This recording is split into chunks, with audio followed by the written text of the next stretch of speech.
Hello, Night Nation. I'm Trylko from the Sons of UCF, joined by Eric Lopez of the Black and Gold Banneret. Welcome to Around the Kingdom. Elo, hello. Trace, hello. Coming up on the fastest UCF show, comings and goings at UCF. Are you once a night, always a night, or once a night and you're gone forever? You're forgotten. Also, controversy in the prop bets. What is going on? If Trey's trying to rig it, is Adam behind all this? We're going to get to the bottom of this, plus concerns with baseball and softball. Maybe, maybe not. We'll find out coming up on this edition of Around the Kingdom. Before we get going with all of that, let's welcome the third member of our team, Adam Eaton from the Sons of UCF. Keeps an eye on the clock, keeps us on our toes. Adam, hello. Greetings, gents. Eric, you'd be happy to know I have retained Deloitte and Touche to be able to go through the prop bet results. I will have no propaganda on my watch, Eric. Thank you, Adam. Portal season halfway through, Elo. About half a dozen or so guys have entered the portal. A big boom so far. What do you make of it for the Knights halfway through? I would say is welcome to transaction season, right? I mean, it's unbelievable what we've turned into now in the spring with comings and goings. And really, it's one of those things that won't end until the final move has been made. And the question is, did you come up on the plus side or on the minus side? We may not know that for a year or two, but I think this is just the par for the course now in college football, Trace, that every year we're going to have a certain percentage of the roster turnover. When you look at the names, 7 names in there, of course, we've talked about defensive back Nakai Martinez, quarterback Timmy McClain. Expected on McClain, a little less expected on Martinez, but any loss there where you feel like it's dented the Knights' depth and that it is, in fact, a true loss for UCF?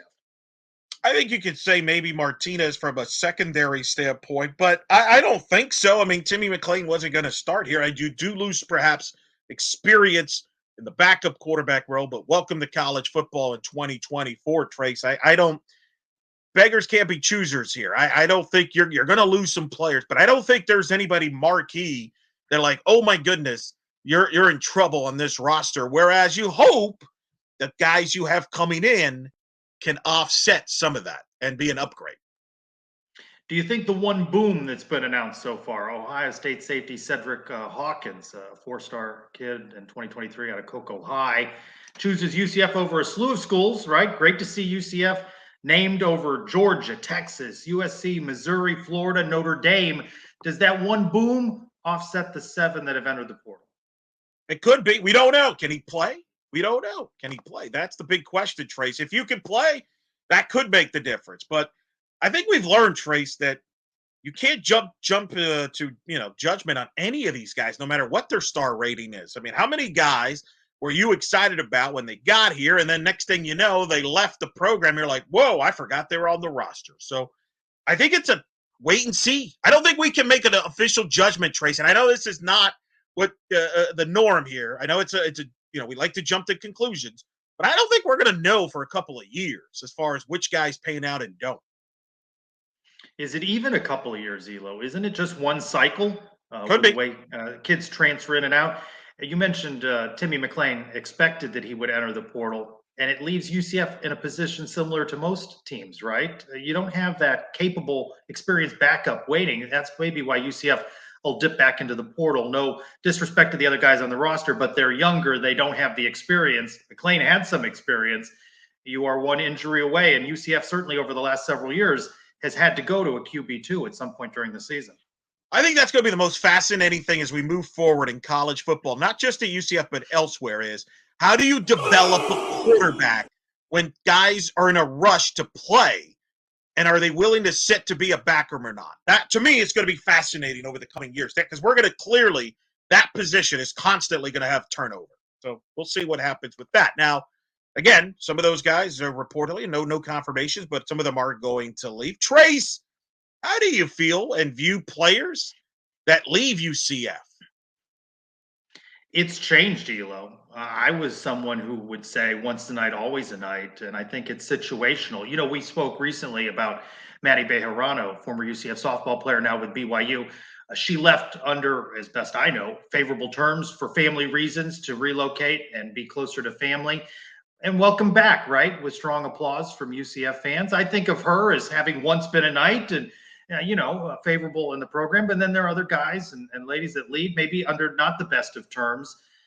And look at Goldie Lawrence. Was he ever really a Knight? The FSU transfer and then re-enters the portal. So I think it's situational for me. I think it's UCF Mike who kind of, once a night, sometimes, what was it? Once a night, always a night, never a night, sometimes a night, right? I think it's situational. Well, unfortunately, where we're headed with college athletics, that's going to be the way we have to judge this. I do wonder how many more UCF athletes are we going to have for 4 or 5 years, Trace? Is that going to become a rare exception? I hope not. That would make those alumni golf events a little awkward, right? But I do think it impacts. Did you make a big impact? You mentioned Maddie Bejarano. She had made a big impact on that 2022 team that went to the Super Regional. So you're going to have a lot more positives there. Whereas, look, remember back in the day with the Graham brothers, Joey and Stevie Graham left UCF basketball and Kirk Spirall, which hurt that program. No one ever says a word about the Graham brothers or even gets brought up here. It's kind of like incognito, and rightfully so. So I think it's what you contributed while you were here, and that did it end well or did it end ugly will determine whether you are a Knight or not. Well, look at a tale of two quarterbacks. Mikey Keene, once a Knight, beats the Gators, Right. Viewed favorably by Knight Nation, right? Dylan Gabriel maybe doesn't get the warmest of applause should one of his future teams make its way to the bounce house for a game at some point. Tale of two different players in the way in which they left the program, Elo. So I think that is interesting, but we're going to see more transfer noise happening, transfer portal rules changing. NCAA adopts a rule allowing unlimited transfers, immediate eligibility for athletes who meet academic requirements. It's almost comical to say academic requirements. I mean, where are we going with this now? We've got another. You lamented it on a recent show. Another portal. Do we need another one? Shouldn't there be some rules in place for when you can enter the portal and when you have to decide to be with a program? It's crazy, isn't it? Now you could potentially transfer as many times as you want. That's wild to me. How are you? That's a lot of degrees to chase, right? That's the joke. I have a lot of football players that have master's degrees and doctorates. So it's just, man, that's just going to make rosters like college basketball. I would argue, Trace, has been hurt by this because the men's basketball in particular, because the rosters are not recognizable. So as a fan, you're not connecting to these players because they're gone within a year or two.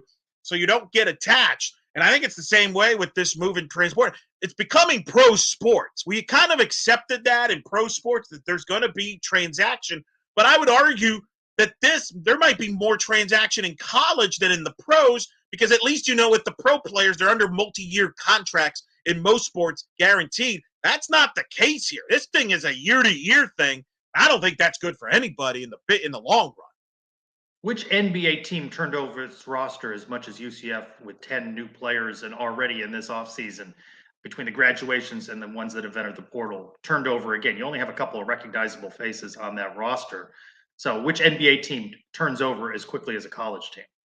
About as many. And obviously, there will be a handful of moves, for example, the Orlando Magic, but that Paolo Banchero is going to be here. There's certain guys that will be here. You can't say the same thing for a college basketball team, not just at UCF, but across the board. That's a big problem to me as far as interest. And this could also go over towards football and other sports, but we shall see. Elo, at some point, does this end up in some sort of contract, a multi-year I think so. contract, I think so. A 2-year deal? Yeah, make the scholarship plus make it hard. Yeah, to get out. Like otherwise, maybe. Yeah, I think that's the only way. I think we're headed for this at some point. I just don't see how else we don't at this point. Some interesting news recently came out, Trace, about KJ Jefferson, who apparently was arrested in May of 2023 prior to his arrival at UCF. But yet this came out recently. Explain this to me, because I'm still kind of trying to figure this out, because I remember I was coming home and I heard about this and I was sort of confused. So explain for those that may not be aware of this kind of a weird, unique story. Well, I don't think we know the whole story. I don't think we're going to be told the whole story, right? A May 2023 incident turns himself in. The release of a mugshot over a speeding ticket, right, in Arkansas, and that law that allows for that. Uh, Coach Lounsbury on Sons of UCF Live said, well, until he turned himself in, you don't have an official situation. So maybe UCF couldn't get out in front of it. I don't know. A lot of people, Coach Malzahn, KJ Jefferson, others knew of this. The way in which it comes out, though, with the release of a mugshot on social media and an hour plus before a statement is released, seems like you're chasing the story rather than getting out in front of it. And I don't think it's a good look for him. I just still don't understand why you need the release of the mugshot and all of that. That you can't scrub those sorts of things from the internet. That's the part I don't get. Why? Who released that? It feels like somebody had something out to get him or something. I mean, I don't know. It's just a weird story. Like, why wasn't this heard about back then? Was this, did Arkansas people hide this? And is there somebody in Arkansas with an agenda here? Like, there's a lot of questions, Trace. This is one of the weird ones. So I don't even know how I would handle this because I don't know all the details. I don't know what UCF knew or didn't know. I don't think anybody, until we have more information, I don't think we can set judgment on either way on what we know. And you know how the media works and the UCF availability, by the time you talk to Coach Malzahn again or KJ Jefferson, at what point do you rehash this story? And it doesn't even get addressed. And by the way, it's nothing serious, correct? What was that? It's a speeding ticket. I mean, how many people get arrested for a speeding ticket? Yeah, like, did you ever get arrested? I mean, I know he's going. No.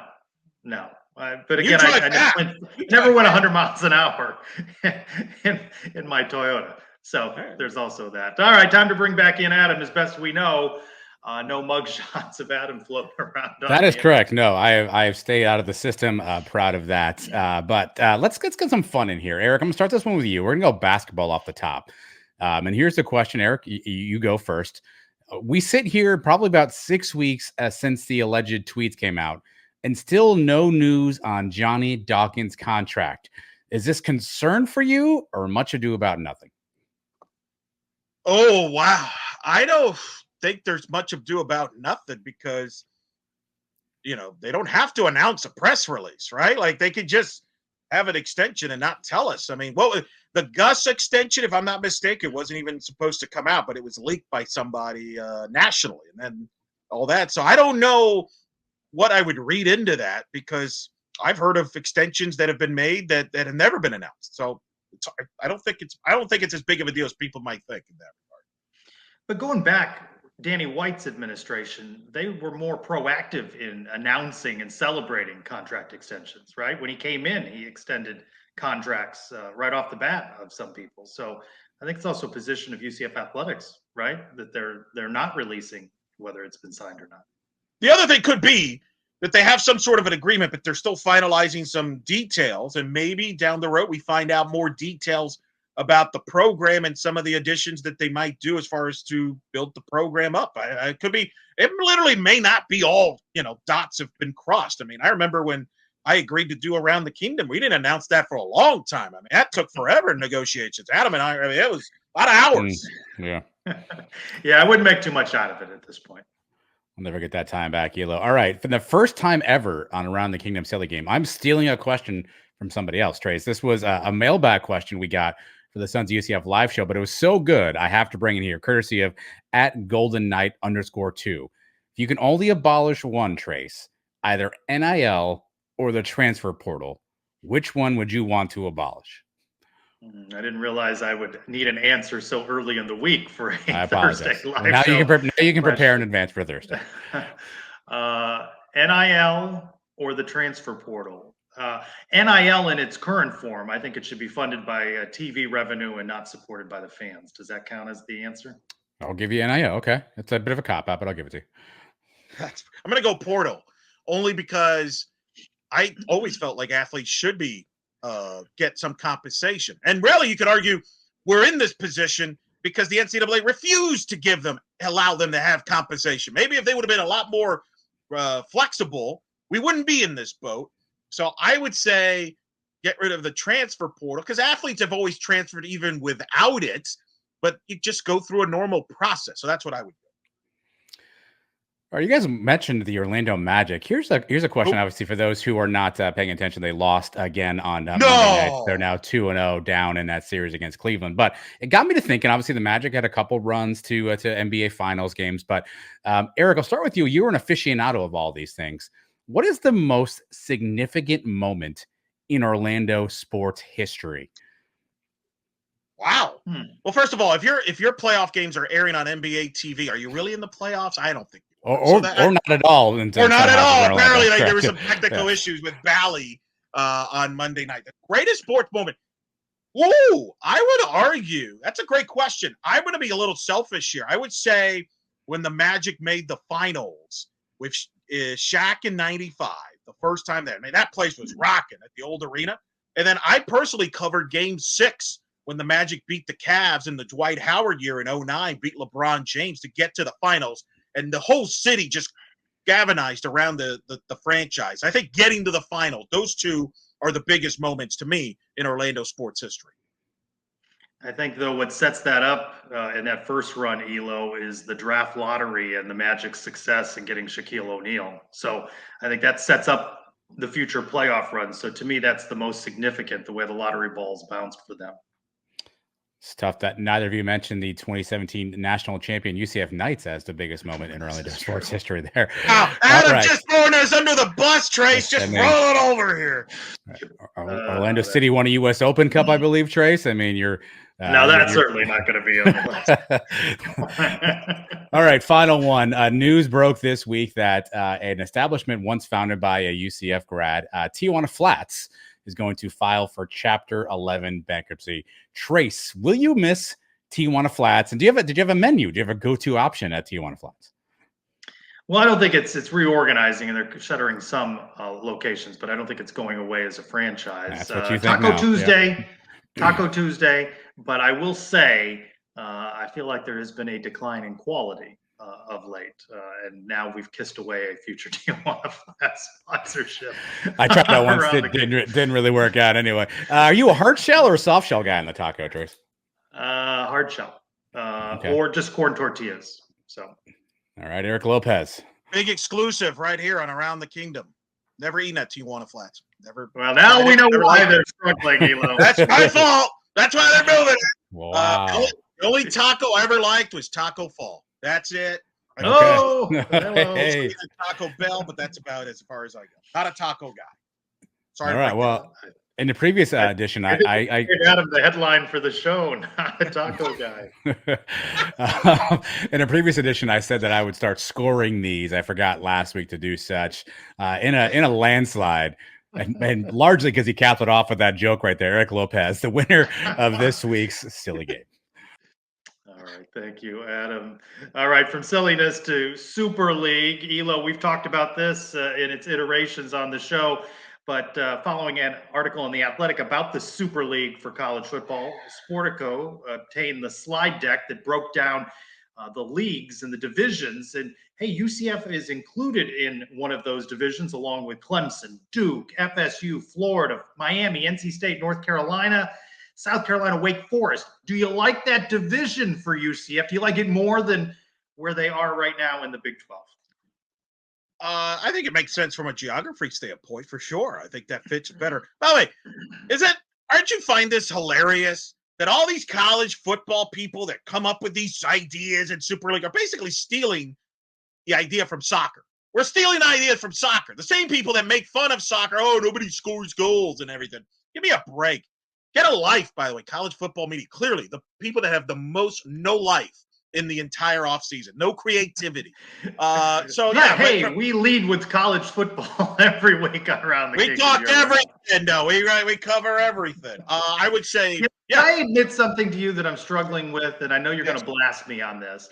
Struggling with the feeling of a bit of hypocrisy. I certainly was against the cartel, the good fight that UCF, battled in 17 and 18. I fully supported all of that. Yep. But when I saw this Super League and I saw UCF listed, all I could think was, we're in the league. We're in the club. And, I'm a little less bothered by the fact that there are others that are being held out. now. Whereas I'm admitting it, that there's some hypocrisy there. It's different fight, but now it's going to be a greater division between the Big 12, the Big 10, and the SEC, and we'll have the haves and the have-nots in that division of resources as well. But I feel better UCF is on the list. I'm just proud of you for being honest, because there's a lot of people out there that aren't being honest about this, that would say, yeah, fight for the little guy, and then all of a sudden, oh, okay, we like over here a little better, the Power 5. Let's screw that little guy. So I appreciate your honesty. I am being honest about it. Well, let's talk about some Kingdom NIL auction items that would interest you, Mr. Trylko, during the second annual night out auction. Here's some opportunities. You could travel with the football team to a Big 12 conference game, head coach for a game against Sam Houston. Really? Oh boy, that's got JP all over that. Dinner at Gus's house, cooked by Herb Hand. You could play golf at TBC Sawgrass Foursome with Blake Bortles and two of your friends. Lunch or dinner plus a round of golf with Terry Mahajer. Dinner with Johnny Dawkins and his wife at 60 Vines, or with Johnny Dawkins and Cole Anthony, assuming he's still with the Magic. He did sign an extension. Those are just some of the notables there, as well as freshwater fishing experience with Rich Wallace. Trace, which experience? There's more. If any of those or others you would pick. You see, I wish I'd have known about this before the travel plan to Lubbock. I would have liked to have been on the team plane coming back from Lubbock.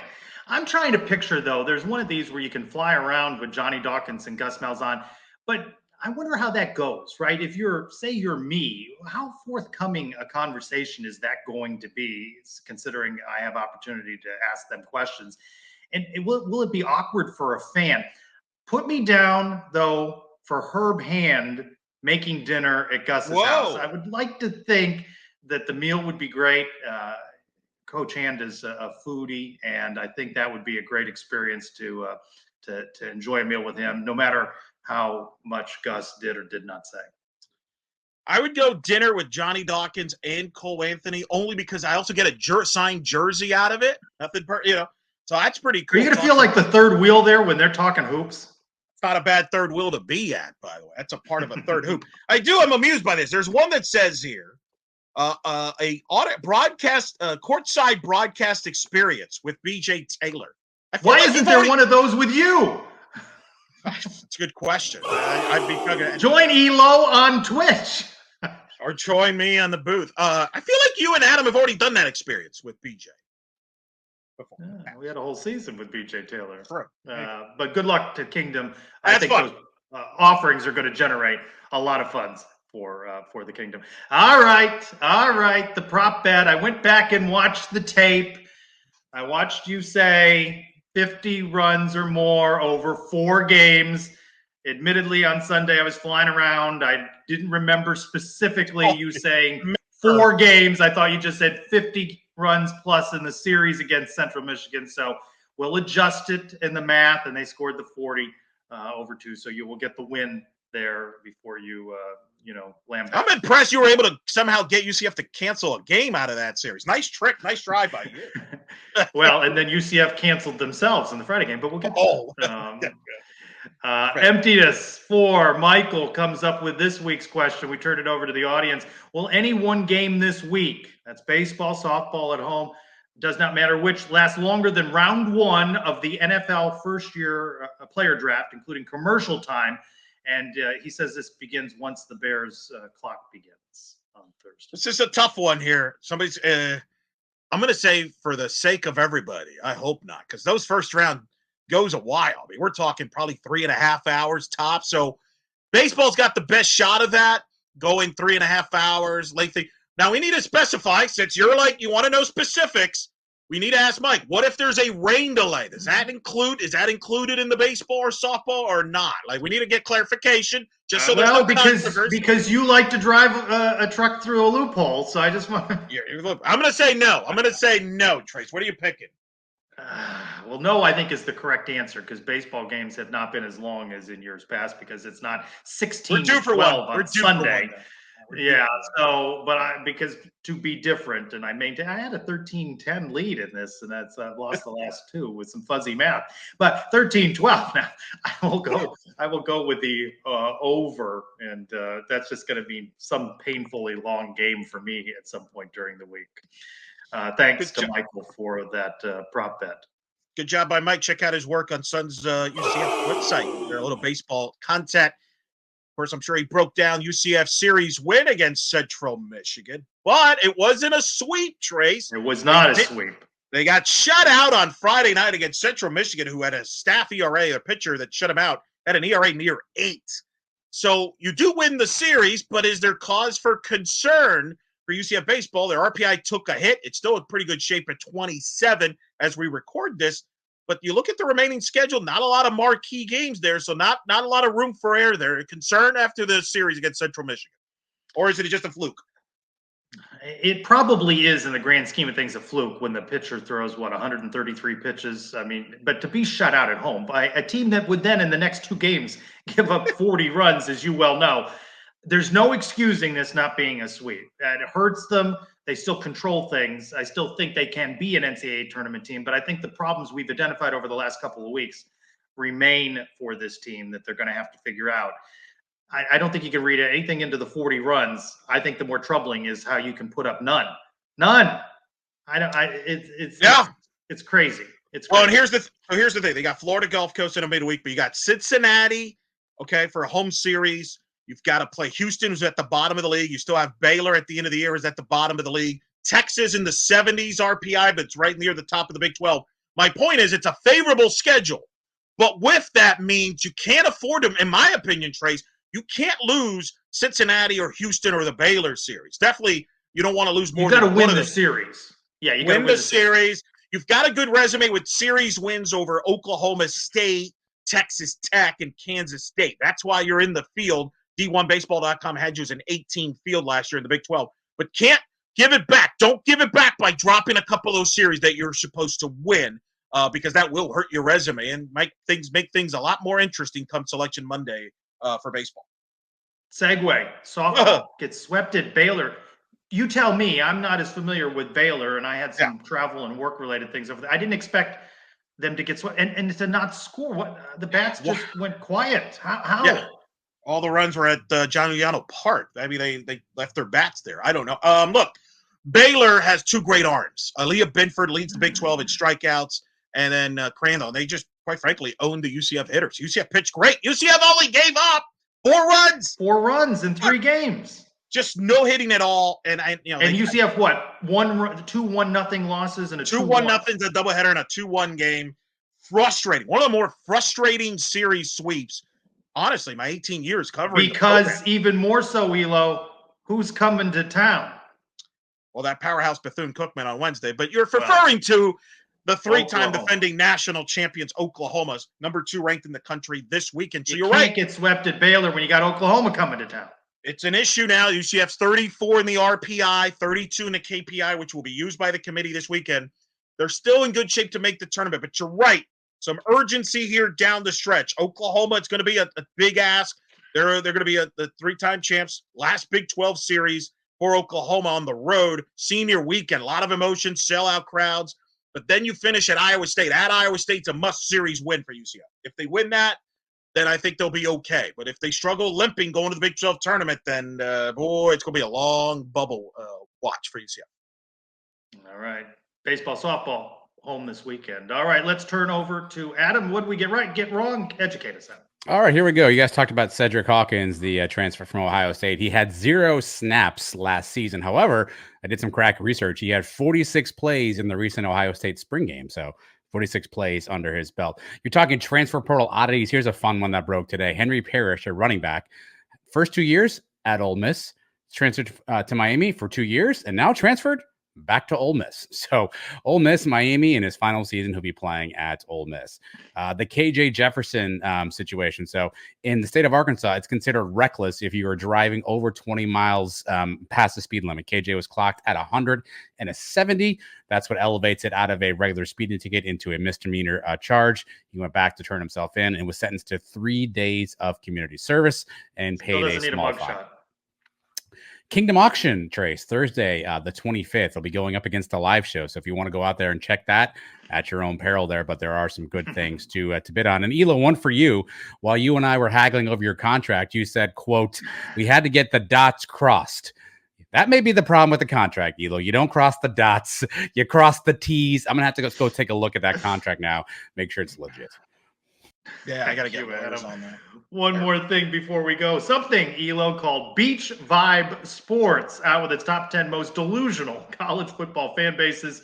UCF comes in 5th, Tennessee 4th, Texas 3rd, Texas A&M 2nd, Nebraska 1st. I think we can agree. Nebraska, pretty delusional fan base. They think they're returning to their glory days, and they are certainly not. But UCF 5th in that. Most delusional. Whatever Beach Vibe Sports is, book it. 2 of those 5, by the way, Danny White has worked for.